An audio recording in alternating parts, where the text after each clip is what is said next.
Magsipo tayo sandali. No? Muli mga kapatid, magandang umaga po sa inyong lahat. Gusto ko po kayong tanungin, pero hindi naman kinakailangan magtaas ng kamay. Kayo ba ay nagalit na? No? Kayo ba ay nagalit na? Siguro sasabihin nyo, Father, ano ba namang tanong yan? Siyempre, nagalit na kami. Ang pangalawang katanungan ay bakit kayo nagalit? At pangatlo, hanggang kailan ninyo binitbit ang galit? Bakit kayo nagalit at hanggang kailan kayo nagbitbit ng galit? Siguro simula pa lang mga kapatid at linawin na hindi masama ang galit. No? Sabi nga natin, there is what we call holy anger. Yung tamang dahilan ng pagkagalit. Pag merong pangangalunya ang iyong asawa, magalit ka. Kapag merong pagnanakaw na ginawa sa iyo ang iyong kapwa, magalit ka. Kapag hindi naging maganda ang pakikitungo sa iyo mismo na iyong kapatid o ng iyong mga mahal sa buhay, magalit ka. Kapag merong tamang nangyayari sa ating paligid, magalit ka. Kasi ang sabi nga ay sa panahon na ang kasamaan ay nasa ating paligid at tayo ay tumahimik, ang katahimikan ay kasamaan. Silence in the face of evil is evil itself. May mga panahon na kailangan tayong magalit, lalo na sa mga panahon na hindi tama ang nangyayari sa atin at ginagawa sa atin. Pero mga kapatid, maganda pong ating tignan yung ating unang pagbasa. Sapagkat sa ating unang pagbasa, ang sinasabi diyan ni Sirach ay ang poot at pagngingit-ngit ay dapat ding kabuuan. Ngunit sa makasalanan, iyan ay pangkaraniwan. Dapat kamuhian ang poot at pagngingit-ngit. Pero sa makasalanan, iyan ay pangkaraniwan. Sabi nga natin, kapag tayo ay nagagalit, hindi lamang apektado yung ating kapwa, kung hindi tayo mismo ay apektado. Kaya nga kapag tayo ay nagagalit, dalawang R ang ating laging titignan, yung reason of our anger. Bakit tayo nagagalit? No, kasi baka napakaliit na bagay, galit kaagad tayo. Baka walang kakwenta-kwentang bagay, galit kaagad tayo, sira agad yung ating araw. O baka namang napakaseryoso ng isang bagay, pero tayo ay hindi nagagalit at tayo ay nakangiti lamang. Ibig sabihin, meron ding mali doon. Yung una is the reason of our anger. Pero pangalawa is the result of our anger. Ano ba ang ibinubunga sa atin ng ating galit? Baka ang apektado, sabi ko nga, ay hindi lamang ang iyong kapwa, kung hindi ikaw din. Sabi ng ating unang pagbasa, bit natin yung ating galit ng pangmatagalan, pero tayo mismo ay pinahihirapan ito. Naalala ko dati, meron akong nakausap na isang babae. Ang sabi niya sa akin, Father, ang dami-dami talagang galit. Galit ako sa mga magulang ko, damay, pati po yung boyfriend ko, pati po yung mga katrabaho ko. Ang sabi niya sa akin, Father, hirap na talaga ako sapagkat punong-puno yung aking kalooban ng galit. Alam niyo, habang pinapakinggan ko siya, nararamdaman ko talaga yung bigat ng kanyang kalooban. No, tayo rin naman, kapag ang isang tao galit na galit at marami mga dinadalang galit sa kanyang puso, sa kanyang kalooban, ramdam natin yung bigat. Hindi lamang siya, pati yung kanyang nakakausap at nakakasalamuha, ramdam yung bigat ng galit. Pero maganda pong ating tignan yung ebanghelyo sa ngayon. Sabaga sa ating ebanghelyo sa ngayon, tinanong ni Pedro si Jesus, Panginoon, makailang kong patatawarin ang aking kapatid na paulit-ulit na nagkakasala sa akin, makapito po ba? No, saan ba nanggagaling si Simon Pedro sa kanyang katanungan? Gusto ni Simon Pedro na siya ay maggabayan ni Jesus. Pero bakit ang sinabi niya, makapito po ba? Kasi sa mga Hudyo, kapag ikaw ay nakapagpatawad ng 3 beses, ikaw ay mabuting tao na. Kasi 3 beses kang nakapagpatawad sa iyong kapwa. Pero ang ginawa ni Simon Pedro, dinoble yung 3, 6, dinagdagan pa niya ng 1, 7. At sa mga Hudyo, yung 7 is number of completion, fullness, kaganapan. Siguro maiisip natin na si Simon Pedro, inaasahan niya na ang sagot sa kanya ni Jesus ay, Pedro, ikaw ay perpekto na. Kasi kaya mo nang magpatawad ng 7 beses. Pedro, ikaw ay ganap na. Kahanga-hanga ka na. Kasi 7 beses kang nagpapatawad sa iyong kapwa. Pero ang sabi diyan ni Jesus ay, hindi ko sinasabing makapito.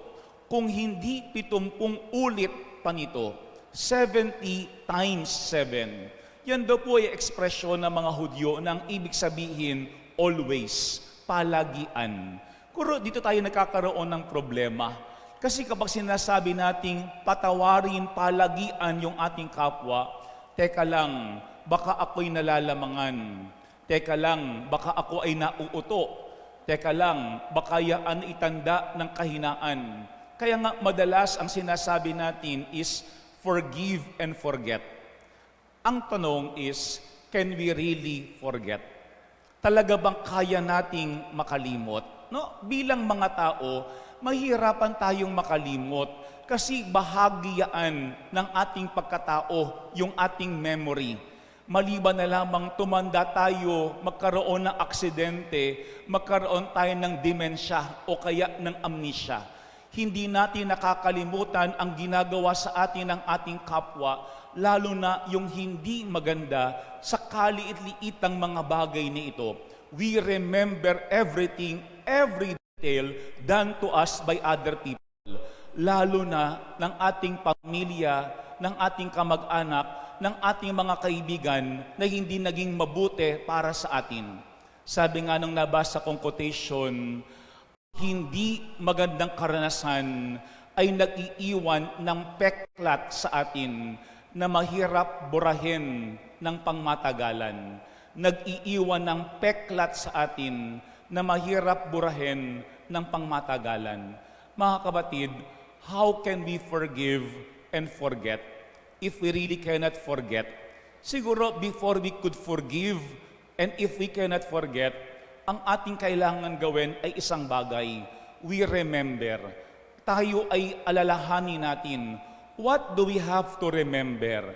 Hindi lamang yung mapait na ginawa sa atin ng ating kamag-anak, ng iyong kapatid, ng ating kaibigan, ng ating katrabaho. Pero ayon sa ating ebanghelyo, we have to remember 3 things. 3 bagay yung ating aalalahanin. Una, remember who we are. Sino ba tayo? Sabi ni Pope Francis, lahat tayo, we are beggars in front of the Lord. Pero ito yung unang ating tandaan, we are all debtors in front of the Lord. Lahat tayo ay may pagkakautang sa harapan ng Panginoon. Bakit? Kasi wala tayong pwedeng sabihin na sa atin. Lahat ay utang sa Diyos. Ang ating buhay, utang sa Diyos. Ang ating lakas, utang sa Diyos. Ang ating kayamanan, utang sa Diyos. Ang ating hanap buhay, utang sa Diyos. Ang ating pamilya, utang sa Diyos. Ang lahat ng yaan ay hindi sa atin. Ang lahat ng yaan ay utang natin sa Panginoon. Kaya nga sa ating ebanghelyo, yan ang binigay na talinhaga ni Jesus. Merong pagkakautang sa hari, yung kanyang mga alipin. Iba't iba man yung halaga ng utang, pero sa isang banda, utang pa rin yaan. Yan man ay 10 milyong piso, yan man ay 500 piso, utang pa rin yaan. Yan ang ating unang huwag kakalimutan, who we are, sino tayo. We are all debtors. Lahat tayo ay merong utang sa Diyos. Kaya kapag tayo ay mulat sa ating pagkakautang sa Diyos, we remain humble. Tayo ay naging mapagkumbaba. Kasi walang tao na merong utang na mayabang. Kasi yung ating pagkakautang sa Diyos ang nagiging daan para tayo ay maging mapagkumbaba araw-araw. Pangalawa, what we have to remember is what we receive. Ano ba yung ating tinanggap sa Diyos? No other than forgiveness. Yan po yung ating ebanghelyo sa ngayon. Ang sinabi nung unang may utang sa Panginoon ay, ang sabi niya, bigyan pa ninyo ako ng panahon at babayaran ko sa inyo ang lahat. Siguro maganda pong ating tignan, simula pa lang nung ating ebanghelyo, ang sabi diyan, wala siyang ibabayad. No? Wala siyang ibabayad. Ibig sabihin, kahit buong pamilya niya ay ibenta, kahit siya'y maghanap buhay hanggang mamatay, hindi pa rin siya makababayad sa Panginoon, sa hari, sa lahat ng kanyang utang na sobrang laki.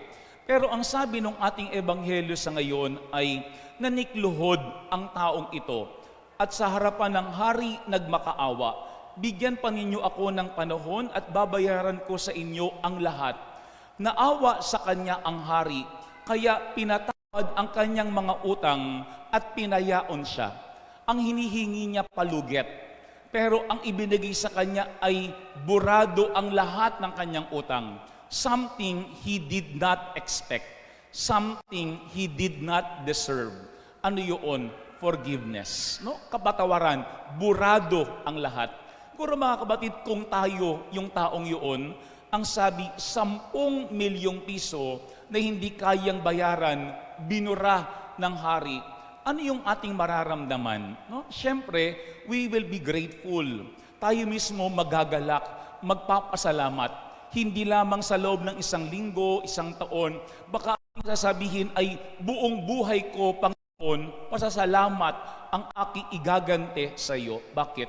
Kasi ito yung malaking tinanggap natin. Kaya yan po yung pangalawang ating huwag kakalimutan, what we receive, forgiveness. Kasi araw-araw, paulit-ulit, tayo ay nakakasala sa Diyos. Paulit-ulit, tayo ay nagkukulang sa Diyos. Pero araw-araw din, paulit-ulit, walang sawa, na tayo ay pinagpapasensyahan, pinapatawad ng ating Panginoon. Sabi nga, limitless, walang hanggan.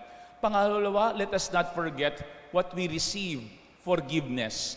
Pero pangatlo mga kabatid, let us not forget what is expected of us. Anong inaasahan sa atin?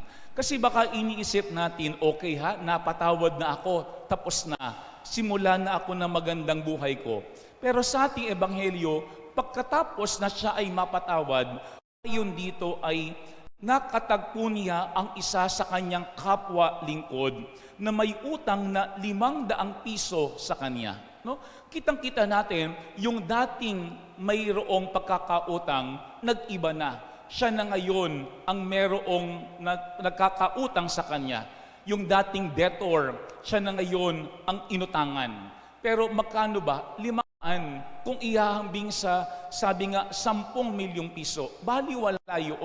Sabi nga natin, gatiting lamang. Pero ang sabi ay, hindi siya pumayag. Sa halip, ipinabilanggo niya ang kanyang kapwa lingkod hanggang ito'y makabayad. Ibang-iba yung kanyang ugali doon sa hari. Yung hari na awa. Pero yung tumanggap ng awa, walang awa. Kaya ito po yung pangatlong ating tatandaan. What is expected of us? Kasi nung ito'y nakita ng kanyang kapwa lingkod, ang sabi dito, sila'y labis na nagdamdam. No? Yung part na yun. Sila'y labis na nagdamdam. Bakit? Kasi pakiramdam nila, teka lang, merong mali dito. No? Merong mali dito. Kasi itong taong ito, katatanggap lamang niya ng kapatawaran. Napakalaking halaga, binura ng hari para sa kanya. Pero merong mali dito. Kasi kapiranggot lamang ang utang ng kanyang kapwa-alagad, alipin, bakit hindi niya mapatawad? No? Yung bagay na yan. Kaya ang ginawa nila, sinumbong sa hari. At ang sabi ng hari, pinatawad kita sa utang mo sapagkat nagmakaawa ka sa akin. Nahabag ako sa iyo. Hindi ba dapat ka ring mahabag sa kapwa mo? Ibig sabihin, merong inaasahan ang Panginoon sa atin. Hindi kapag tayo ay pinatawad, okay na, malaya ka na, do whatever you want. Pero ito po yung pangatlong ating tatandaan, what is expected of us, to become merciful like the Father, maging mapagpatawad katulad ng Ama. Kuro mga kabatid, mahirap tayong makalimot, pero sa ating mga buhay, 3 bagay. ang ating huwag kakalimutan.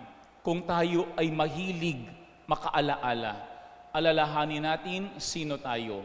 Lahat tayo ay may pagkakautang sa Diyos. Pangalawa, ano tinanggap natin, kapatawaran mula sa Diyos. At pangatlo, ano ang inaasahan sa atin, maging maawain sa ating kapwa, katulad ng Diyos. Alam po niyo, nung isang araw, nanood ako ng Netflix, no? Yung pelikulang What If. Ito'y pelikula ni Alessandra De Rossi at saka ni J.M. De Guzman, no? Kitang-kita sa pelikulang yun, marami silang mga baggages sa buhay, sa kanilang pamilya, sa kanilang mga karanasan, ang dami-dami nilang mga galit na kinikimkem.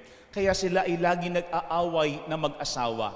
Pero yung huling bahagi po ng pelikula, nung plano ng alisan ni Alessandra De Rossi, si JM, yung kanyang mister, at bigla namang namatay yung nanay ni JM, bumalik siya doon sa isla. At ang sabi nila sa bawat isa ay, babalik pa ba tayo sa dati? Babalik pa ba tayo sa dati? Siguro magandang katanungan po yun. Kung ang galit nakakasira ng relasyon, babalik ka pa ba sa dati? Kung ang galit nakakabitbit ng ating kalooban, nagiging mga prisoners tayo ng ating muhi o ng ating galit, babalik pa ba tayo sa dati? Kapag yung ating galit ay isang bagay na napakahirap dalhin pang matagalan, babalik pa ba tayo sa dati? Mga kapatid, aminin natin, we cannot forgive and forget.